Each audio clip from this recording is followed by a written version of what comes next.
Hello everyone and welcome back to our channel. In today's tutorial, we're gonna learn how to run WordPress websites on localhost using Xampp.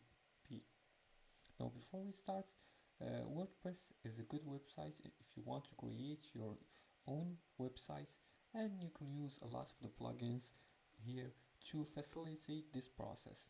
Now before we start, I have to notify you that in order to access a lot of the features in WordPress.com, you're gonna have to pay for a subscription that costs $40. Now I didn't pay for this subscription, but I'll guide you through the process verbally, and if you follow these steps I'm gonna say very carefully, you're gonna be able to run a WordPress website on localhost with Xampp in no time. Now let's dive in and follow these few steps together. The first step is to install Xampp. To do that, download Xampp from apachefriends.org and install it and start the Apache and MySQL modules. Let's go to apache.com, Apache Friends right here, and download Xampp. Click on download for Windows. Depends on which platform you're using. I'm using Windows, so I'm gonna choose Windows, and you're gonna click and the download will start. The second step is to download WordPress, and to do that you're gonna visit wordpress.org and download the latest version. After that, extract the files to the htdocs folder in your Xampp installation directory.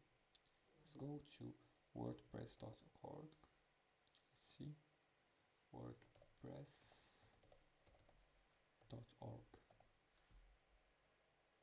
right here, and you can install WordPress from here. The third step is to create a database. And to do that, open phpMyAdmin at localhost/phpMyAdmin and click New and name your database. After that, hit Create. Now for the fourth and final step, install WordPress. And to do that, just open your web browser and go to localhost. After that, your folder name, and follow the installation wizard, entering the database name, username, roots, and leaving the password blank. Now for additional tips, use localhost installations for testing and development only, and regularly save backup of your work in case of system errors. And that's it. That's how you run a WordPress website on localhost with Xampp. It's very easy and very simple. If you liked this video and found this helpful, please like and subscribe, and feel free to leave comments below the video if you have further more questions about this topic. Thanks for watching, and see you again in the next tutorial.